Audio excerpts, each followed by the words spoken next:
Good afternoon, everyone. So today's topic of discussion is BSc 132, Unit 13 or Globalization, Internationalization and Privatization. So তিনিটা concept তাৰ অৰ্থৰ লগতে কেনেকুৱা ধাৰণা কি বা আধুনিক যুগত কেনেকুৱা ধৰণৰ ক্ষমতা বা বিভিন্ন ধৰণৰ সামাজিক দিশত কেনেকুৱাকৈ প্ৰতিষ্ঠান লাভ কৰিছে বিভিন্ন দিশত আৰু তাৰ লগতে যিমানখিনি প্ৰক্ৰিয়া আছে কেনেকৈ গ্ল'বেলাইজেশ্যন ইফেক্ট কৰিছে প্ৰাইভেটাইজেশ্যনে শিক্ষাৰ লগত কেনেকুৱা ধৰণৰ ইফেক্ট কৰিছে তো তাৰ লগত ৰিলেশ্যন টু এডুকেশ্যন সেইখিনি ডিছকাছ কৰিম আমি যেতিয়া গ্ল'বেলাইজেশ্যনৰ কথা কওঁ অৰ্থাৎ ইণ্টাৰনেশ্যনেলাইজেশ্যনৰ কথা কওঁ প্ৰাইভেটাইজেশ্যনৰ কথা কওঁ এতিয়া আমাৰ যুগটোৱে হৈছে এই তিনিটাৰ দিশত আমাৰ সদায় আমি বিভিন্ন আমাৰ দিশত আমি ডিছকাছ কৰিবলগীয়া হয় বিভিন্ন আমি মঞ্চত বা বিভিন্ন ক্ষেত্ৰত বা বিভিন্ন আমি কিতাপসমূহত বা আমি বিভিন্ন ধৰণৰ বাতৰি কাকততো আমি এনেকুৱা ধৰণৰ বিষয়বস্তুবোৰ আমি খুব আলোচনা কৰিবলগীয়া হয় আমি যেতিয়া কওঁ কি যে আধুনিক সভ্যতা বুলি ক'লে বা আমি যেতিয়া আধুনিক সভ্যতাই হৈছে পুৰুষ আৰু মহিলাৰ যিমানবোৰ আমাৰ উৎপাদনশীল ক্ষমতা আছে তাৰ লগত জড়িত হয় বা তেওঁলোকৰ সামাজিক সম্পৰ্ক আৰু বিভিন্ন ধৰণৰ প্ৰতিষ্ঠান আৰু তেওঁলোকৰ চাৰিওফালে পৃথিৱীৰ যিমান বিষয়ে তেওঁলোকৰ যি আমাৰ ধৰণে তেওঁলোকৰ চিন্তা কৰে আৰু তাৰ গভীৰ যিমানখিনি পৰিৱৰ্তন সেই গোটেইখিনি যিমানখিনি আনিছে সেইখিনি আমি অৱশ্যে এই পৰিৱৰ্তনৰ মুখ্যতঃ আমাৰ ৰাষ্ট্ৰ ৰাজ্য বুলি আমি কোৱা হৈছিলে আমি আজি যোনটো আমাৰ ক্লাছ সেইটো আমি গ্ল'বেলাইজেশ্যনৰ কথা পঢ়িম আমি গোটেইখিনি একেলগে আমি সামৰি নলওঁ অথচ অলপ কনচেপ্টটো ডিফাৰেণ্ট যেতিয়া অলপমান আমি বুজি পাব লাগিব বেছি ভালকৈ আৰু পোৱাটো উচিত হয় আৰু তো সেইবাবে আমি কওঁ যে যেতিয়া আমি কিছুমান আমাৰ প্ৰক্ৰিয়া আছিল যিবোৰ ৰাষ্ট্ৰ অৰ্থাৎ ৰাজ্যৰ বিভিন্ন ধৰণৰ সীমান্তক্ৰীম তাৰ লগত যিমানখিনি কৰিছিলে যেনে বাণিজ্য বা ট্ৰেড এণ্ড কমাৰ্চ বা মূল্যধনৰ সম্প্ৰসাৰণ অৰ্থাৎ জ্ঞানৰ বিকাশ বা মতাদৰ্শৰ প্ৰসাৰ বা যিমানখিনি ধৰ্ম আৰু বিশ্বাসৰ সৈতে সম্পৰ্কৰ লগত জড়িত হৈছিলে সংস্কৃতিৰ লগত জড়িত হৈ আছিলে কলা ক্ৰিয়া আৰু আনকি কিছুমান আন্তৰ্জাতিক প্ৰতিষ্ঠানৰ লগত জড়িত হৈ আছিলে সেইখিনি প্ৰকাৰ কিন্তু ৰাষ্ট্ৰ ৰাজ্যৰ আমাৰ আপিলৰ বিভিন্ন চূড়ান্ত আদালত হৈ থাকিলে আৰু তাৰ লগতে যোৱা তিনিটা দশকত এই বিভিন্ন ধৰণৰ বিনাশতে গভীৰ পৰিৱৰ্তন আমি দেখা পোৱা গৈছে যাৰ ফলত আমি বিনিময়ৰ নতুন আৰু ডাঙৰ নেটৱৰ্ক হৈছে মানুহ সামগ্ৰী আৰু তথ্যৰ মহান চলাচল আন্তঃৰাষ্ট্ৰীয় সামাজিকতা বা বিভিন্ন অৰ্থনৈতিক বাৰ্তালাপ কৰোঁতে আৰু বাণিজ্য তাৰ লগতে বিভিন্ন বিনিয়োগ কৰোঁতে বা সংস্কৃতিৰ বাৰ্ধিত যিমানখিনি প্ৰবাহ হৈছে নতুন অৰ্থনৈতিক ৰাজনৈতিক অৰ্থাৎ সাংস্কৃতিক প্ৰতিষ্ঠানো অস্তিত্বত আহিছে বুলি কৈছে তাৰ লগতে এই পৰিৱৰ্তনবোৰত সদায় ৰাষ্ট্ৰীয় ৰাজ্যৰ স্থান আৰু ভূমিকাক গভীৰভাৱে আমাৰ কি হৈছে পৰিৱৰ্তন কৰিছে ক্ৰমান্বয়ভাৱে আমাৰ জীৱনত ৰাষ্ট্ৰৰ সীমাৰ বাহিৰৰ উন্নয়নৰ দ্বাৰা বিভিন্ন ধৰণৰ নিবিড়ভাৱে গঢ় লৈ উঠা হৈছে প্ৰযুক্তি আৰু তথ্যৰ পৰিৱৰ্তন আমাৰ কি হৈছে আমি কওঁ যে এতিয়ালৈকে ষ্টাৰ্ট আৰু সময়ৰ পৰিচিত ধাৰণালৈ আমাৰ আমূল পৰিৱৰ্তন কৰিছে তাৰ লগতে আমি এতিয়া আহিম গ্ল'বেলাইজেশ্যনৰ মিনিং দেই এতিয়া আমি গ্ল'বেলাইজেশ্যনৰ মিনিং আমি এতিয়া পঢ়িম আৰু বিভিন্ন তাৰ লগত জড়িত এপ্ৰ'চেছসমূহ যোৱা দুটা দশকত আমি কওঁ যে বিশ্বায়নক আটাইতকৈ চৰ্চিত ঘটনা বুলি কওঁ আমি গ্ল'বেলাইজেশ্যনক আমি অৰ্থাৎ অসমীয়াত কি বুলি কওঁ বিশ্বায়ন চ' বিশ্বায়নৰ আটাইতকৈ চৰ্চিত ঘটনা বুলি কোৱা হৈছে আমি গ্লোবেলাইজেশ্যন আমি য'তেই নপঢ়ো কিয় আমি চবফালে খালি গ্লোবেলাইজেশ্যন পঢ়ো কিন্তু আমি তাৰ অৰ্থবোৰ আমাৰ বহুতৰ আমাৰ ক্লিয়াৰ নহয় এইটো অকল শিক্ষা বিভাগত বুলিয়ে নহয় বা শিক্ষাৰ জগতত বুলিয়ে নহয় বা শিক্ষা বিষয়বস্তুতে যে আমি গ্লোবেলাইজেশ্যন পঢ়িম বা তাৰ বিষয়ে জানিম বুলিয়ে নহয় বিভিন্ন বিষয়বস্তুসমূহ যেনেকৈ ৰাজনীতি বিজ্ঞান হ'ব পাৰে অৰ্থনৈতিক বিজ্ঞান হ'ব পাৰে অৰ্থনীতি হ'ব পাৰে হয়নে বা বিভিন্ন ধৰণৰ ইংৰাজী বিষয় হ'ব পাৰে আমি সবতে বিশ্বায়নৰ কথা আমি পঢ়িবলগীয়া হয় আৰু জনাটো খুবেই বেছি জৰুৰী হয় তো আমাৰ এই লাষ্ট দুটা দশকত বিশ্বায়নক আটাইতকৈ চৰ্চিত ঘটনা বুলি কোৱা হয় চৰ্চিত ঘটনা মানে খুব বেছি অফেন মানে হৈ থাকে অৱশ্যে বিশ্বায়নৰ শব্দটোৰ অধীনত প্ৰকৃততে কি অন্তৰ্ভুক্ত কৰিবলগীয়া হয় সেয়াহে আমি সদায় গভীৰভাৱে প্ৰতিধ্বনিত আমাৰ কৰা হৈছে বুলি কৈছে ঠিক সেইদৰে আমি কওঁ যে ই হৈছে এক বহু আমি কি কওঁ বহুমাত্ৰিক পৰিঘটনা য'ত অৰ্থনৈতিক ৰাজনৈতিক প্ৰযুক্তিগত বা বিভিন্ন ধৰণৰ সাংস্কৃতিক আৰু পৰিপ্ৰেক্ষিতসমূহ বিভিন্ন ধৰণৰ কাৰ্যকলাপ আৰু আদান প্ৰদানৰ অন্তৰ্ভুক্ত থাকে বুলি কয় মানে তাত খুব বেছি ইণ্টাৰেকশ্যনছ এইবোৰ থাকে এতিয়া আমি যদি অৰ্থত আহোঁ অৰ্থ বুলি ক'লে আমি কি বুজিম ডেফিনেশ্যনৰ আমি এক্সাম্পল ল'ম এন্থনি গিডেন্স বিশ্বায়নক এনেধৰণে তেওঁ কৈছিল যে বিশ্বব্যাপী সামাজিক সম্পৰ্কৰ তীব্ৰতা যি দুৰ্বতি আমাৰ অঞ্চলবোৰক এনেদৰে সংযোগ কৰে যাতে স্থানীয় ঘটনাবোৰ বহু মাইল দূৰত সংঘটিত ঘটনাৰ দ্বাৰা গঢ় লৈ উঠে আৰু ইয়াৰ বিপৰীতে আমাৰ যিমানখিনি আমাৰ জীৱনৰ এক বিশাল পৰিসৰ হয় তাৰ বৈশিষ্ট্য আমি অন্তৰ্ভুক্ত কৰিবলৈ এই শব্দটোৰ আমি কি কৰোঁ বিস্তৃতভাৱে আমি ব্যৱহাৰ কৰাও হৈছে বুলি কৈছে তাৰ লগতে তাৰে আমি যেতিয়া কওঁ কি যে পাঁচটা ইয়াৰ বুজাবুজিৰ বাবে গুৰুত্বপূৰ্ণ বুলি গণ্য কৰিব পাৰি আমি পাঁচটা এনেকুৱা ধৰণৰ আমাৰ দিশ থাকে যাৰ কাৰণে বিশ্বায়ন অৰ্থাৎ গ্লোবেলাইজেশ্যনটো আমি কওঁ তাৰ বিষয়ে প্ৰসাৰিত সামাজিক আমাৰ যিমানখিনি সম্পৰ্কৰ বিশ্বায়নৰ সমগ্ৰ বিশ্বত বিয়পি থকা সম্পৰ্কৰ সাংস্কৃতিক অৰ্থনৈতিক আৰু ৰাজনৈতিক নেটৱৰ্ক অন্তৰ্ভুক্ত থাকে যি আগৰ যিকোনো সময়তকৈ আমাৰ অধিক হয় ঠিক তেনেকৈ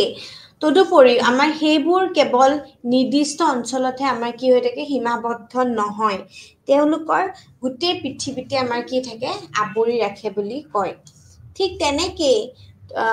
তথ্য মূলধন আৰু বিভিন্ন ধৰণৰ সামগ্ৰী দ্ৰুত প্ৰবাহ বিশ্বায়নৰ তীব্ৰতা আমাৰ কি হয় প্ৰকট হয় ইয়াৰ ফলত নেটৱৰ্ক আৰু বাৰ্তালাপ হয় যি ৰাষ্ট্ৰ ৰাজ্যৰ দ্বাৰা যিকোনো কাৰ্যকৰী নিৰীক্ষণ আৰু নিয়ন্ত্ৰণ অতিক্ৰমে কৰে বুলি কয় ঠিক সেইদৰে তেওঁ কয় যে তেওঁলোকে সামাজিক বাৰ্তালাপ পাব পাৰে যাৰ ভৌগোলিক আৰু সাংস্কৃতিক আমাৰ বিভিন্ন ধৰণৰ আমাৰ সংলগ্ন হয় কোনো সম্পৰ্কত নাথাকিব পাৰে বুলি কয় ঠিক তেনেকৈ এই প্ৰবাহৰ ওপৰত আমাৰ আধাৰিত আমি কি কৰোঁ আমাৰ বিভিন্ন ধৰণৰ আমাৰ মোবাইল ফোন হ'ব পাৰে বা আমাৰ বিভিন্ন ধৰণৰ আমাৰ আমি কি বুলি কওঁ কি যে আমাৰ উপগ্ৰহ টেলিভিশ্যন স্যাটেলাইট বুলি আমি যাক কোৱা যায় উপগ্ৰহ আমাৰ থাকে তাৰ লগত আমি কওঁ যে আমাৰ ইণ্টাৰনেট হ'ব পাৰে আৰু ইণ্টাৰনেটৰ লগত আমাৰ বিভিন্ন ধৰণৰ এতিয়ালৈকে আমাৰ যিমানবোৰ যোগাযোগ ৰখা স্থানিক আমাৰ পৰীক্ষাত্মকো আমাক সন্মান নকৰে বুলি কয় ঠিক তেনেকৈ হয় যে আন্তঃপ্ৰৱেশ বৃদ্ধি কৰা বিশ্বায়নৰ অধীনত আমাৰ যিমানখিনি এতিয়ালৈকে পৃথক হৈ থকা সংস্কৃতি আৰু সমাজবোৰৰ ইজনে সিজনৰ মুখামুখি হয় আৰু আনৰ সামাজিক জীৱন পথত আমাৰ আন্তঃগাঁথনি হয় বুলি কয় ঠিক তেনেকৈ ভাষা খাদ্য পোছাক আৰু আমাৰ বিভিন্ন ধৰণৰ আমাৰ বিশ্বাসৰ পাৰ্থক্য সামাজিক গঠনে হ'ব পাৰে বুলি কয় ঠিক তেনেকৈ গোলকীয় আন্তঃগাঁথনি সেইবোৰ হৈছে অৰ্থনৈতিক ৰাজনৈতিক আৰু সাংস্কৃতিক ক্ষেত্ৰত আনুষ্ঠানিক আৰু অনানুষ্ঠানিক প্ৰতিষ্ঠানগত ব্যৱস্থা যি নেটৱৰ্কিং আৰু প্ৰবাহৰ সুবিধা প্ৰদান কৰে বুলি কয় তেওঁলোকৰ প্ৰসাৰ ৰাষ্ট্ৰীয় সীমাৰ অতিক্ৰম কৰে বুলি কৈছে আৰু তাৰ লগতে তেওঁলোকৰ এক গোলকীয় বজাৰৰ কাম কাজত সহায় কৰে আৰু আন্তঃৰাষ্ট্ৰীয় বাৰ্তালাপত অনুষ্ঠিত কৰি কোড আৰু নিয়মাৱলীয়ে প্ৰস্তুত কৰে তেওঁলোকক সদায় গোলকীয় প্ৰশাসনৰ প্ৰণালী প্ৰদান কৰে বুলি কয় ঠিক তেনেকেই সামাজিক সম্পৰ্কৰ পুনৰ্গঠন কৰিব পাৰি বিশ্বায়নৰ অধীনত সামাজিক শ্ৰেণীৰ মাজৰ সম্পৰ্ক বিশ্বব্যাপী স্তৰত গুৰুত্ব দিবলৈ তীব্ৰভাৱে অনা হয় বুলি কৈছে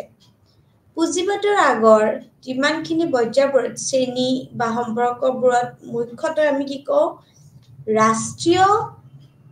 ঘূনিৰ ভিতৰত আমাৰ সংজ্ঞায়িত কৰা হৈছিল বুলি কৈছিলে আমি কৰিছিলোঁ তেতিয়া বিশ্বায়নে প্ৰভাৱশালী শ্ৰেণী আৰু আমাৰ যিমানবোৰ অঞ্চলৰ মাজত ৰাষ্ট্ৰীয় যিমানখিনি আমাৰ বিভাজনক অতিক্ৰম কৰি এক ঘন আন্তঃক্ৰিয়া আনিছে বুলি কৈছে এইটো ৰাষ্ট্ৰীয় আৰু গোলকীয় পৰ্যায়ত নতুন সামাজিক স্তৰ আৰু কি কয় গোটবোৰ কঢ়িয়াই আনিছে ই অৰ্থনৈতিক আৰু আমাৰ শক্তি সম্পৰ্কত কি কৰে অসমতা আৰু বিদ্যমান আমি পুনৰ প্ৰস্তুত কৰে বুলি কয় ঠিক তেনেকৈ বৈশিষ্ট্যসমূহ যে ইয়াৰ উপৰিও আমি কওঁ যে 5 গুণ বৈশিষ্ট্য বিশ্বায়নৰ পৃথিৱীত কিছুমান বিশেষভাৱে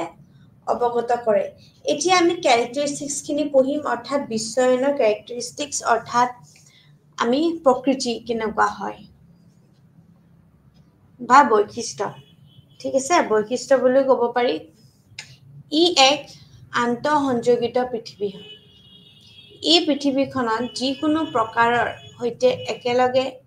যোগাযোগৰ পদ্ধতিৰ বাবে আমি যেতিয়া সংযোগিত কৰিব বিচাৰো তেতিয়া আমি কওঁ যে বিশ্বব্যাপী বা আমি জল বায়ু পৰিৱৰ্তন ওজন স্তৰৰ হ্ৰাস মহাসাগৰৰ প্ৰদূষণ আদিৰ দৰে সমস্যাবোৰৰ যিকোনো নিৰ্দিষ্ট ৰাষ্ট্ৰৰ আমাৰ পৰিসৰৰ বাহিৰত হয় বুলি কয় ঠিক তেনেকৈ আনটো হৈছে পৃথিৱীৰ এটা কোণত দূৰৱৰ্তী কাৰ্যৰ আন অংশত দ্ৰুত আৰু গুৰুত্বপূৰ্ণ আমাৰ প্ৰতিক্ৰিয়াও আমাৰ হয় বুলি কয় ঠিক তেনেকৈ উদাহৰণস্বৰূপে নিউয়ৰ্ক আমাৰ যিমানখিনি ষ্টক মাৰ্কেটত 1997 to 1998 চনৰ পূব এছিয়ান সংকট বা বম্বে ষ্টক মাৰ্কেট আদিত আমাৰ হৈছিলে ঠিক তেনেকৈ কিছুমান আমাৰ সাংস্কৃতিক বৈশিষ্ট্য ভাগ বতৰা কৰি বিশ্বব্যাপী স্তৰৰ উদ্ভৱ হৈছিলে উদাহৰণস্বৰূপে ইংৰাজী ভাষা তাৰপিছত নীলা জিন্স যিমানখিনি আছিলে সেইখিনি হৈছিলে আৰু এই যিমানখিনি বিশ্বতকৈ ক্ৰমান্বয়ভাৱে ৰাষ্ট্ৰীয় সংস্কৃতিৰ প্ৰৱেশ কৰে আৰু জীৱনৰ ধাৰণা চিন্তা আৰু আদান প্ৰদানৰ প্ৰকাৰৰ আমাৰ যিমানখিনি সামগ্ৰিকৰণ স্তৰৰ আনিবলৈ সদায় চেষ্টা কৰিব পাৰে বুলি কয় ঠিক তেনেকৈ বিশ্বায়নৰ সামাজিক সম্পৰ্কে সমগ্ৰ পৰিসৰটো কঢ়িয়াই আনিছে। জীৱনৰ প্ৰতিটো দিশত আমি ইয়াৰ প্ৰভাৱ আছে। অৱশ্যে এই সম্পৰ্কে সমান গতিত আগবাঢ়িব নোৱাৰি বুলি কয়। ঠিক তেনেকে বিশ্বায়নৰ অধীনত শক্তি সম্পৰ্কে বিশ্ব স্তৰৰ ক্ৰমান্বয়ে স্পষ্ট হৈ আহিছে। এই উদ্দেশ্যবোৰ নতুন সংগঠনৰ স্থাপন কৰা হ'ব। যোগাযোগ প্ৰযুক্তিৰ বিকাশ আমাৰ যিমানখিনি ৰাজ্যৰ কৃতিত্ব হ্ৰাস কৰে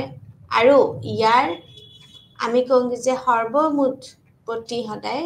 ভাবুকিৰ সৃষ্টি কৰে। ই ৰাষ্ট্ৰীয় যিমানখিনি সীমা অতিক্ৰম কৰি অঞ্চলসমূহক বিশ্বৰ সৈতে সংযোগ কৰে। কেতিয়াবা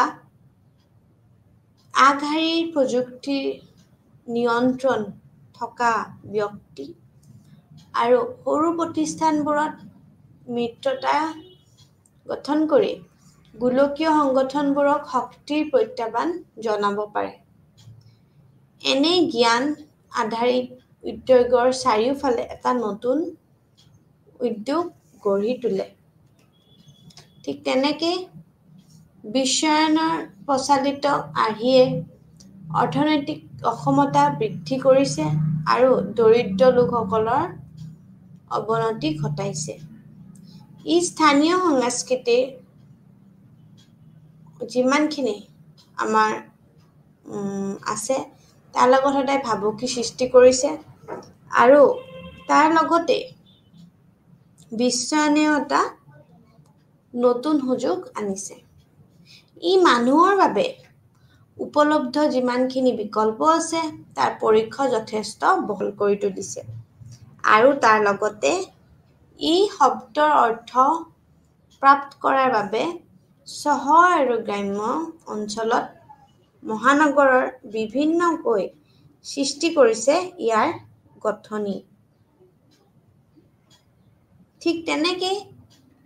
গোলকীয় যিমানবোৰ আমাৰ প্ৰভাৱ আছে সেই আমি প্ৰেক্ষাপটৰ সৈতে সুৰ মিলাই সদায় আমি স্থানীয়ভাৱে জীয়াই থাকিব পাৰি বুলি কয়। আমি সেনেকে জীয়াই থাকিব পাৰি। এইটো হৈছে বিশ্বব্যাপী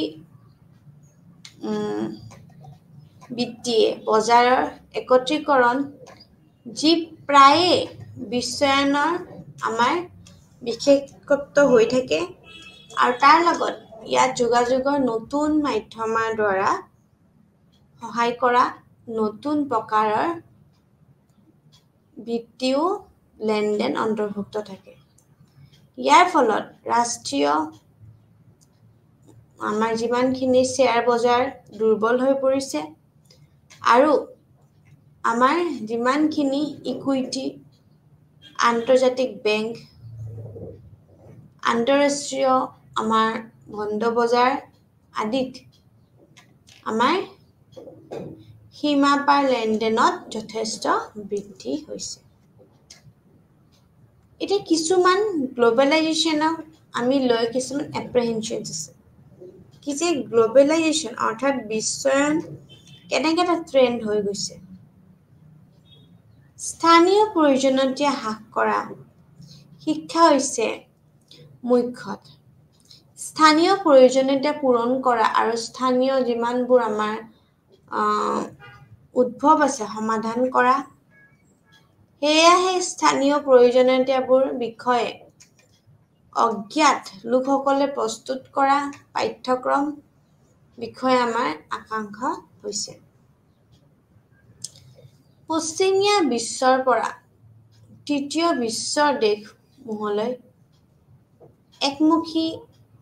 যান-বাহন অভিযোগ কৰা হৈছে যে বিশ্বায়নৰ ফলত উন্নয়নশীল বিশ্ব যিমানখিনি দেশ আছে বা আমাৰ সংগ্ৰাম ৰক্ষা হ'বলৈ অৰ্থাৎ উন্নয়নশীল দেশসমূহৰ শিক্ষাৰ উপনিৱেশ স্থাপন হ'ব পাৰে। ইয়াৰ কাৰণ হৈছে উন্নত দেশসমূহৰ শৈক্ষিক সেৱাসমূহ অনাগত বছৰবোৰত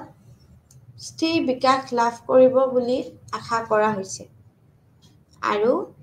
যিমানবোৰ আমাৰ উন্নয়নশীল দেশসমূহ আছে, বিদেশী শিক্ষাৰ্থীৰ প্ৰৱাহ পশ্চিমীয়া দেশলৈ ছাত্ৰ-ছাত্ৰীৰ প্ৰচুৰ প্ৰৱাহৰ সৈতে আমাৰ মিলা নহ'ব। ঠিক তেনেকেই সাংস্কৃতিক আমাৰ যিমানখিনি আমি সমযোগ কিৰণ কৰিব পাৰোঁ, বিশ্বায়নৰ কিছুমান পশ্চিম কাৰণৰ সৈতে তুলনা কৰে, কিয়নো তেওঁলোকৰ শৈক্ষিক সেৱাৰ জৰিয়তে পশ্চিমীয়া চিন্তা আৰু সংস্কৃতিয়ে স্থানীয় সংস্কৃতিক আমাক ডুবাই পেলাব পাৰে বুলি কয়। ঠিক তেনেকেই শিক্ষাৰ বাণিজ্যিকৰণ অভিযোগ কৰা হৈছে যে তৃতীয় বিশ্বৰ দেশসমূহ কেইবাখনো উন্নত ৰাষ্ট্ৰীয় তেওঁলোকৰ শিক্ষাৰ ক্ষেত্ৰত মুকলি কৰিবলৈ আহ্বান জনাইছে। উচ্চ শিক্ষাৰ বাবে বৃহৎ সংখ্যাত আমাৰ প্ৰত্যাশীৰ বাবে যি এক বৃহৎ বজাৰ প্ৰদান কৰে। ঠিক তেনেকেই শিক্ষাৰ সামগ্ৰিকৰণ শিক্ষাসকলক পবিত্ৰ সেৱা বুলি গণ্য কৰা হৈছে। শিক্ষাৰ্থীসকলক অনুপ্ৰাণিত কৰে,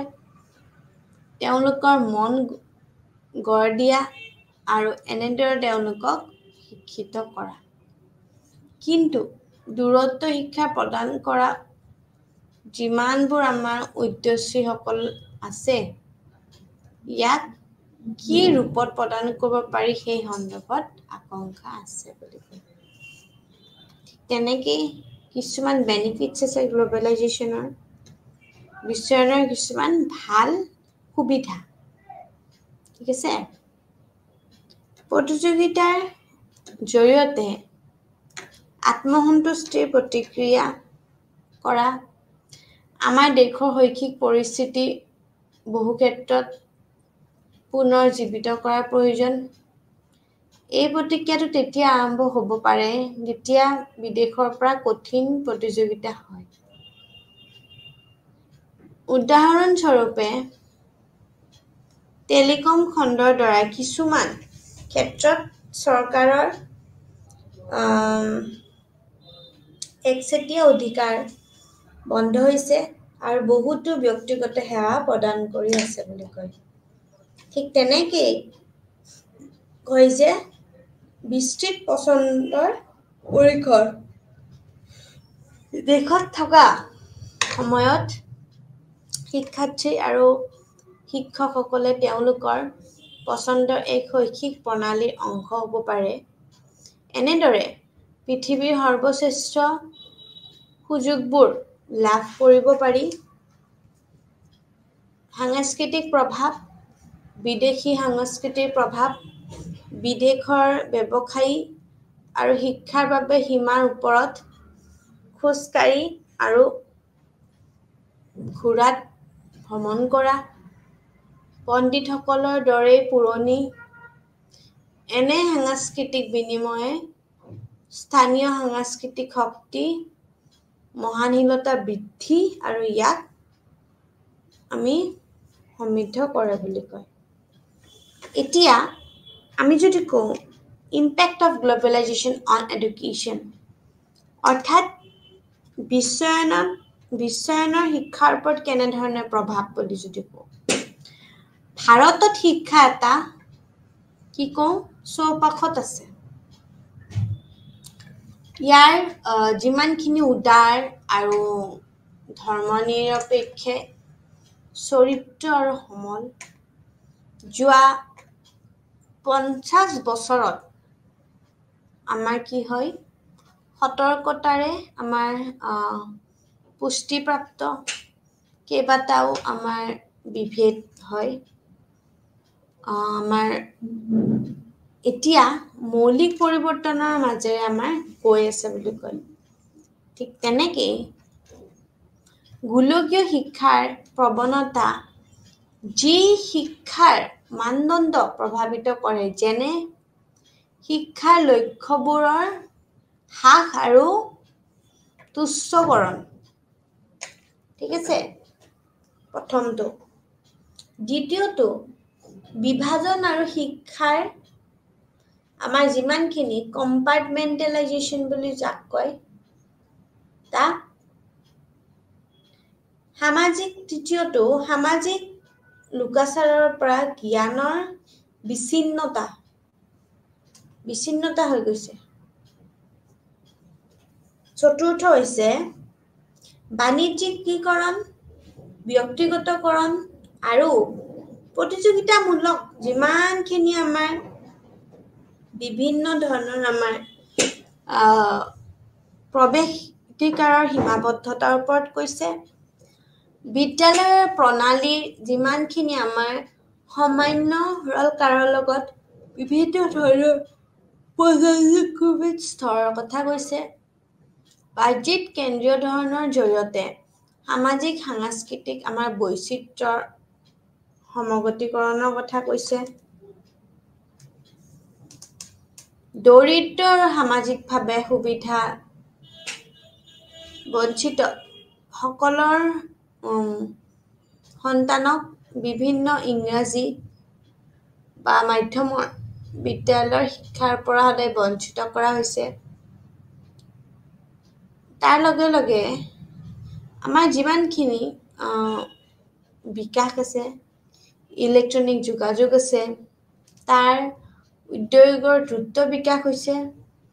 স্বাধীনতাৰ পিছত ভাৰতত ভাৰতীয় উদ্যোগৰ কেইটামান আমাৰ সফলৰ ভিতৰত এটা বুলি কয় ঠিক তেনেকৈ লগতে MNC আৰু কৰ্পৰেট চক্ৰত ইংৰাজী ভাষাৰ শক্তিশালী দখলৰ বাবে গ্ৰাম্য নগৰৰ মাজত বিভাজন প্ৰায় সম্পূৰ্ণ হৈছে মানে ইংলিছ স্পিকিং পিপল আৰু যোনবোৰ MNC ডাঙৰ ডাঙৰ কোম্পানীত কাম কৰে তাহাঁতৰ মাজত এটা ডাইভাৰ্জন হৈছে ডিফাৰেঞ্চ আহিছে বস্তুখিনি তো আমি যেতিয়া কওঁ কি যে আমাৰ শিক্ষাৰ ওপৰত কেনেকুৱা প্ৰভাৱ পৰিছে তেনেহ'লে আমি কি বুজো প্ৰথমটো হৈছে গোলকীয় শিক্ষাৰ প্ৰৱণতা যি শিক্ষাৰ মানদণ্ড প্ৰভাৱিত কৰে প্ৰথমটো হৈছে শিক্ষাৰ লক্ষ্যবোৰ হ্ৰাস আৰু তুচ্ছকৰণ বুলি কৈছে বিভাজন আৰু শিক্ষাৰ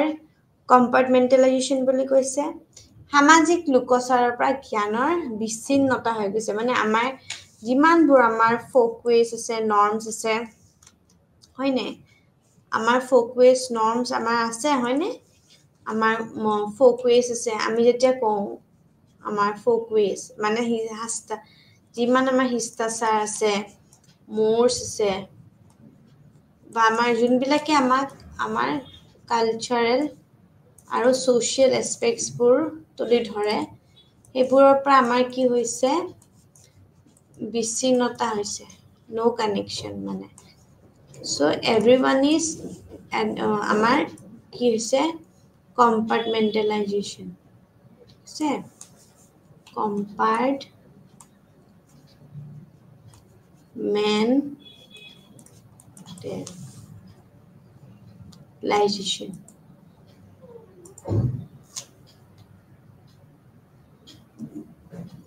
নেক্সট হৈছে বিভিন্ন ধৰণৰ বাণিজ্যিকীকৰণ আমাৰ ই-কম এক্সপ্ৰেছ আমি যে আজিকালি ডেলিভাৰীবোৰ ইমান জল্দি পাই যাওঁ হয়নে কেনেকৈ পাওঁ গ্ল'বেলাইজেশ্যন ট্ৰেড এণ্ড কমাৰ্চ হয়নে গুডছ এণ্ড ছাৰ্ভিচ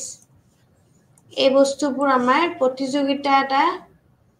প্ৰৱেশিকাৰৰ এটা সীমাবদ্ধতা আছে মানে লিমিটেশ্যন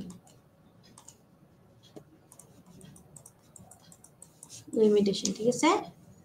চ' যিমানবোৰ কেন্দ্ৰীয় জৰিয়তে সামাজিক আৰু সাংস্কৃতিক বৈচিত্ৰ্য আছে এইখিনিৰ লগত আমি সমগতি কৰোঁ ঠিক আছে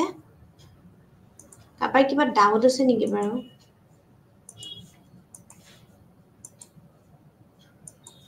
Anyone has any doubt regarding this? দৰিদ্ৰ আৰু সামাজিকভাৱে সুবিধা বঞ্চিত সকলৰ সন্তানক আমি ইংৰাজী মাধ্যমৰ বিদ্যালয়ৰ শিক্ষাৰ পৰা বঞ্চিত কৰা হৈছে কি হৈছে poor family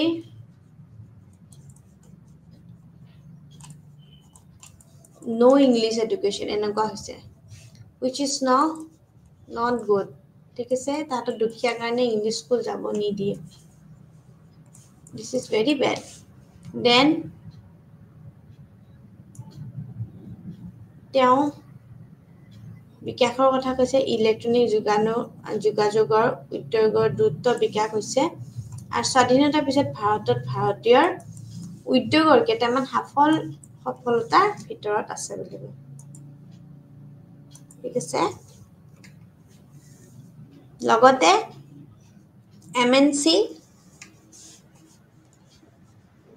MNC corporate world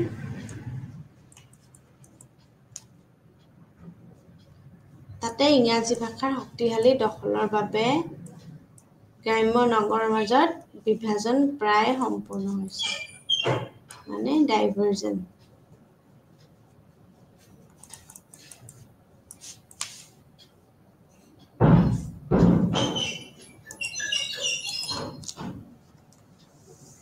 ঠিক আছে তো এইখিনি আছিল গ্লোবালাইজেশন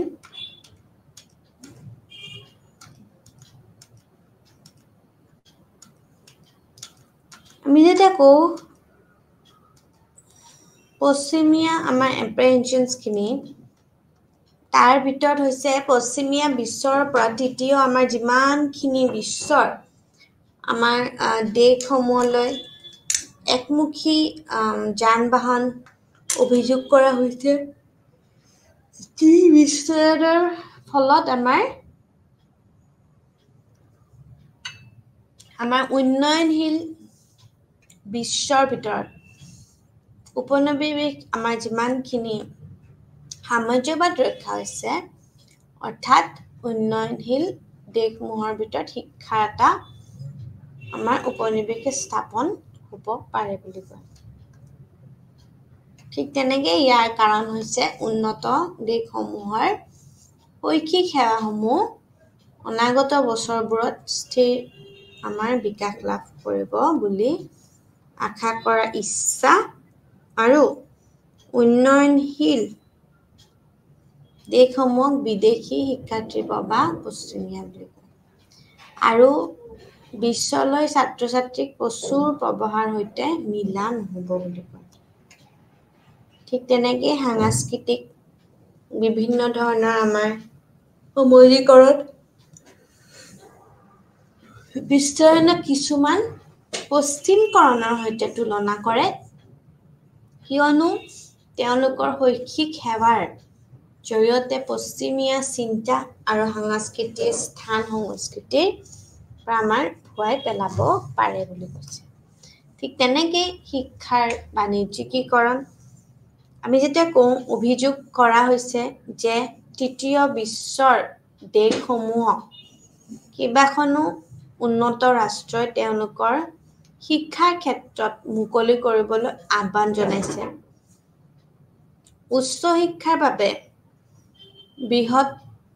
সংখ্যক আমাৰ প্ৰত্যাশীৰ বাবে কি এক বৃহৎ বজাৰ প্ৰদান কৰে উচ্চ শিক্ষা হায়াৰ ষ্টাডিজৰ কাৰণে কৰে হয়নে নহয় আহে যে এক্সচেঞ্জ ফৰেন এক্সচেঞ্জ ইয়াৰ ল'ৰা-ছোৱালী তাত যায় অমুকৰ ল'ৰা-ছোৱালী তমুকত যায় তেনেকুৱা তো শিক্ষাৰ সামগ্ৰীকৰণৰ কাৰণে আমাৰ কি হয় মেইনলি শিক্ষকসকলৰ পবিত্ৰ সেৱা বুলি গণ্য কৰা হৈছে আৰু তাৰ লগতে শিক্ষাৰ্থীয়ে অনুপ্ৰাণিত কৰে আৰু তেওঁলোকৰ মন গঢ় দিয়া আৰু এনেদৰে তেওঁলোকক শিক্ষিত কৰাটো বুজায় কিন্তু দূৰত্ব শিক্ষা প্ৰদান কৰা আমাৰ উদ্যোগীসকলৰ ইয়াক কি ৰূপত প্ৰদান কৰিব পাৰি সেই এটা সন্দৰ্ভত আকাংক্ষা আছে বুলি কয় ঠিক তেনেকৈ গ্লোবালাইজেশনৰ যদি আমি বেনিফিটস বুলি কওঁ তেতিয়া আমি কওঁ যে প্ৰতিযোগিতাৰ জৰিয়তে আমাৰ কি হয় আমি আত্মসন্তুষ্টি অতিক্ৰম কৰা আমাৰ দেশৰ শৈক্ষিক পৰিস্থিতিত বহু ক্ষেত্ৰতে পুনৰ জীৱিত কৰাৰ প্ৰয়োজন হয়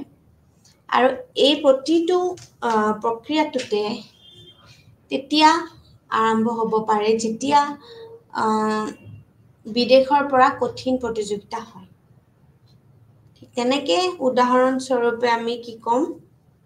টেলিকম খণ্ডৰ দৰে কিছুমান ক্ষেত্ৰত চৰকাৰৰ একচুতীয়া অধিকাৰ বন্ধ হৈছে আৰু বহুতো ব্যক্তিগত সেৱা প্ৰদান কৰিবলগীয়া হৈছে ঠিক তেনেকে বিস্তৃত পছন্দৰ পৰিসৰ দেশত থকা সময়ত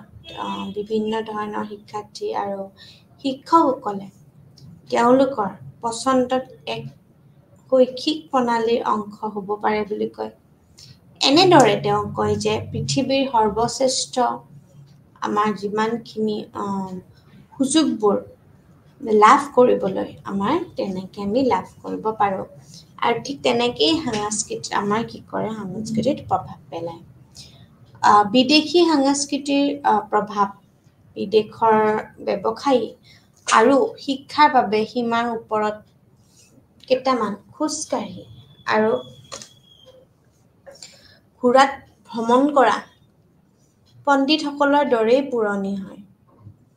এনে সাংস্কৃতিক বিনিময়ে স্থানীয়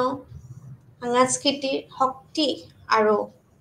মহানশীলতা বৃদ্ধি কৰে আৰু ইয়াক সদায় সমৃদ্ধি কৰে বুলি কয় ঠিক তেনেকৈ ভাৰতত শিক্ষা এটা চৌপাশত আছে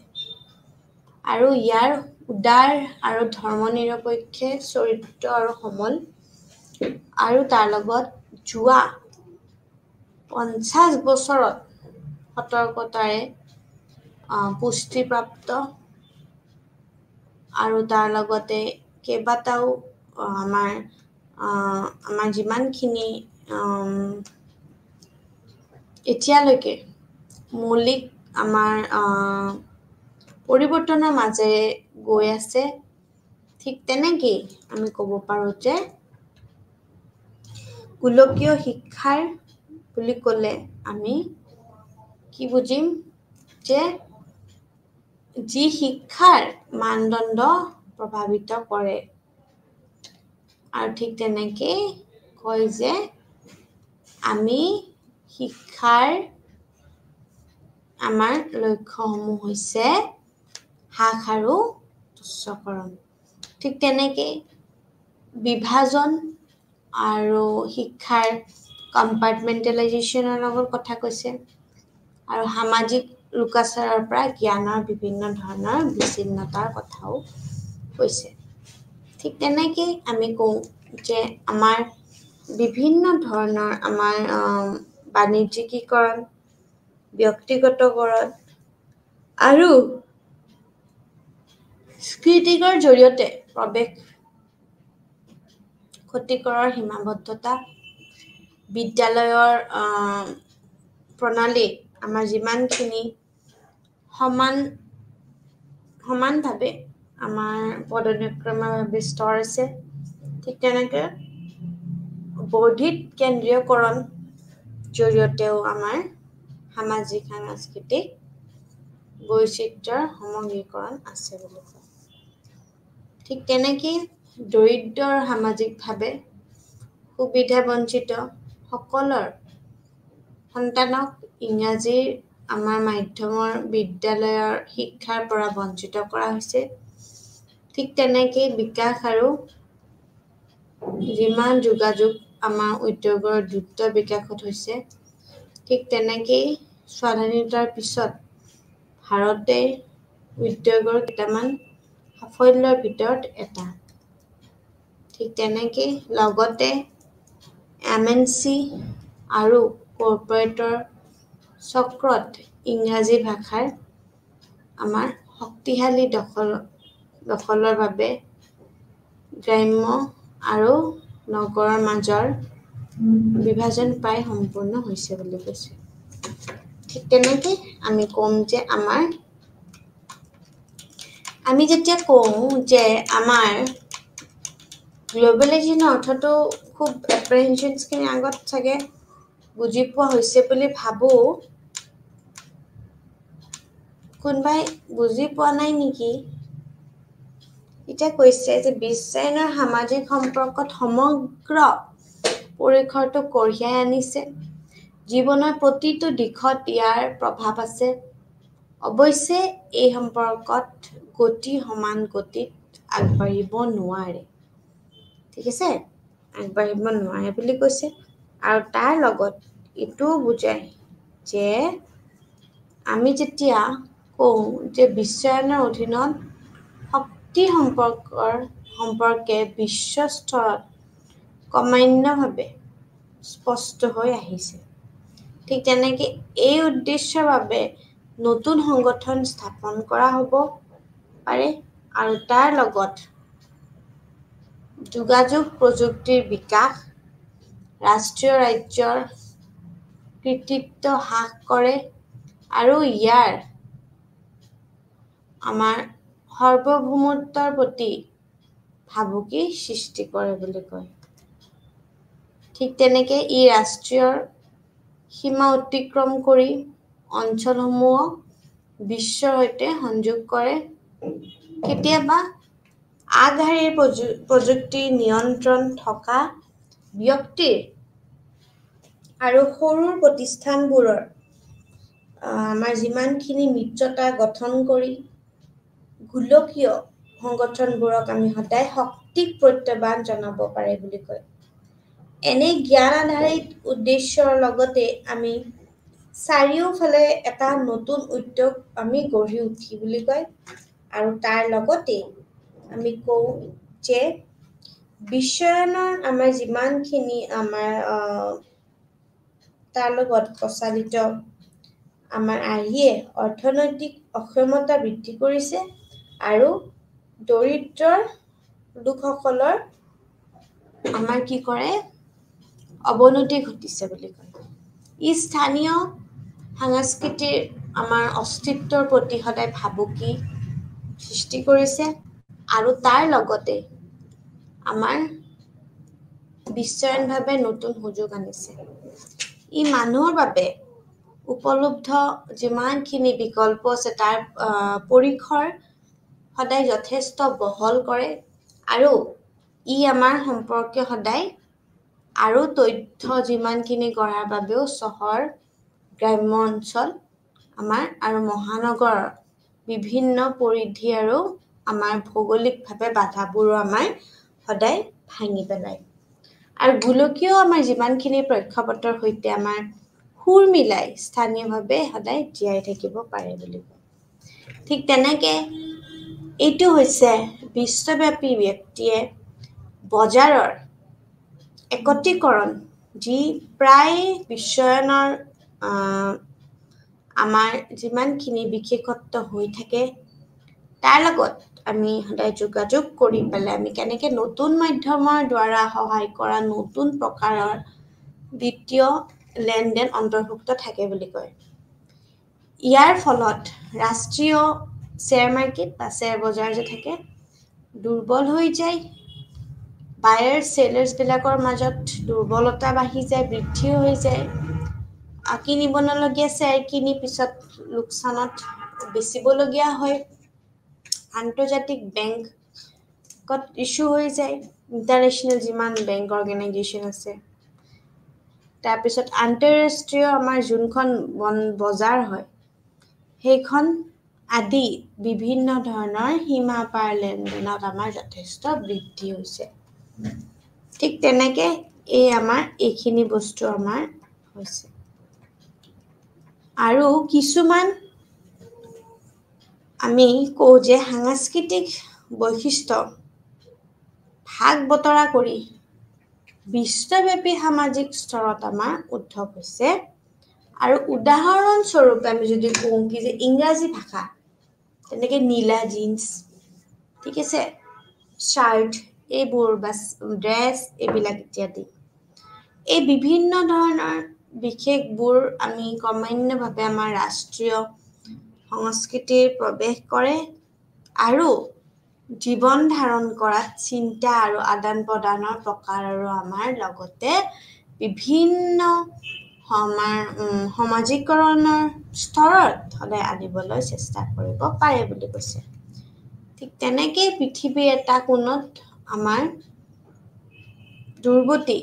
কাষৰ আন যিমানখিনি আমাৰ আছে সেই বস্তুখিনি আমি কওঁ যে দ্ৰুত আৰু গুৰুত্বপূৰ্ণ প্ৰতিক্ৰিয়া হয়। উদাহৰণস্বৰূপে আমি কওঁ যে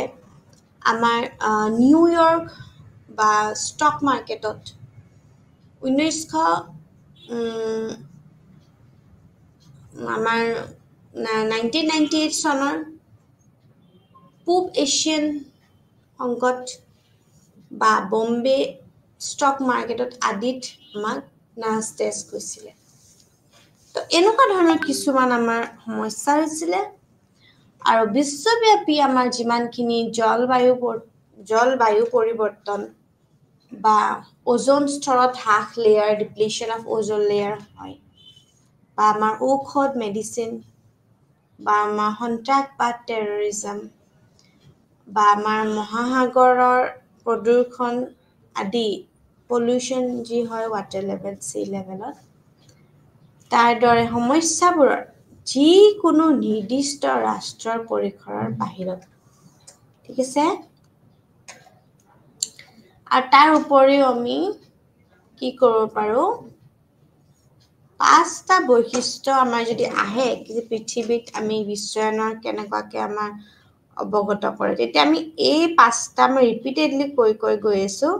আমি এই 5টাত আমি গুৰুত্ব দিব লাগিব ঠিক আছে। আৰু এই 5টাক যদি আমি গুৰুত্ব নিদিওঁ তেনেহ'লে আমাৰ যিকোনো প্ৰকাৰৰ সৈতে আমি একেলগে যোগাযোগৰ পদ্ধতিৰ বাবে আমি সংযোগিত কৰিব পাৰোঁ। বিশ্বায়নৰ প্ৰভাৱশালী শ্ৰেণী আৰু আমাৰ যিমানখিনি আমাৰ অঞ্চলবোৰৰ মাজত ৰাষ্ট্ৰীয় বিভাজনক আমি অতিক্ৰম কৰি এক ঘন আন্তঃক্ৰিয়া আনিছোঁ। এইটোৱে ৰাষ্ট্ৰীয় আৰু গোলকীয় পৰ্যায়তো নতুন সামাজিক স্তৰ আৰু গোটবোৰ কঢ়িয়াই আনিছে। ই অৰ্থনৈতিক আৰু শক্তি সম্পৰ্কত অসমতা আৰু বিদ্যমান অসমতা পুনৰ প্ৰস্তুত কৰে আৰু তাৰ লগতে কয় যে সামাজিক সম্পৰ্কত পুনৰ্গঠন কৰে। ঠিক তেনেকেই বিশ্বায়নৰ অধীনত আমাৰ সামাজিক শ্ৰেণীৰ মাজৰ সম্পৰ্কত বিশ্বব্যাপী স্তৰৰ গুৰুত্ব দিবলৈ আমাক তীব্ৰভাৱে অনা হয় আৰু পুঁজিবাদৰ আগৰ পৰ্যায়বোৰতো শ্ৰেণী সম্পৰ্কত আমাৰ মুখ্যতে আমাৰ ৰাষ্ট্ৰীয় ঘূৰ্ণিৰ ভিতৰত আমাৰ সংযোজিত আমাৰ কৰা হৈছিল বুলি কয়। ঠিক তেনেকে এক গোলকীয় বজাৰৰ কাম কাজত বুলি ক'ব লাগিব আৰু নিয়মবালি যিমান কোড এণ্ড কণ্ডাক্ট থাকে নিয়মবালি এইবোৰ আমাৰ বিভিন্ন প্ৰস্তুত কৰে আৰু তেওঁলোকক গোলকীয় আমাৰ যিমানখিনি শাসন আছে সেইখিনি আমাৰ তাৰ লগত প্ৰণালী আমাৰ প্ৰদান কৰাত সহায় হৈ পৰে বুলি আমি কওঁ। ঠিক তেনেকৈ কওঁ যে আমাৰ বিভিন্ন ধৰণৰ আমাৰ গোলকীকৰণৰ আমি কনচেপ্ট বা আমি ধাৰণা ইতিমধ্যে অলপ চলপ আলোচনা কৰিছোঁ কিন্তু পৰৱৰ্তী খণ্ডত আমি কি আলোচনা কৰিম যে ইয়াৰ ইফেক্টছ অফ এডুকেশ্যনখিনি অলপ মোৰ ডিছকাছ কৰিম। তো আমি যেতিয়া কওঁ কি যে গোলকীয় আন্তঃগাঁথনি বা অৰ্গেনাইজেশ্যনেল ষ্ট্ৰাকচাৰ তেতিয়া আমি কওঁ যে সেইবোৰ হৈছে অৰ্থনৈতিক ৰাজনৈতিক বুলি ক'ব পাৰি আৰু বিভিন্ন আমাৰ সংস্কৃতিক ক্ষেত্ৰত আমি কি কৰোঁ যে বিভিন্ন ধৰণৰ আমাৰ আনুষ্ঠানিক হ'ব পাৰে অনানুষ্ঠানিক হ'ব পাৰে বা প্ৰতিষ্ঠানগত হ'ব পাৰে বা কেনেকুৱাকৈ আমি লেনদেন হয় এই গোটেইখিনি বস্তু আমি আচলতে ইয়াৰ ভিতৰতে আমি আলোচনা কৰিব লাগিব আৰু যেতিয়া আমি এপ্ৰিহেনশনছ বুলি কওঁ আৰু ইম্পেক্টখিনি তেতিয়া আমি ইম্পেক্টখিনিও আমি তাৰ লগতে আমি আলোচনা কৰিম ঠিক তেনেকৈ আমি কওঁ যে আমাৰ ইম্পেক্ট বুলি ক'লে দৰিদ্ৰ আৰু সামাজিকৰণভাৱে আমি সুবিধা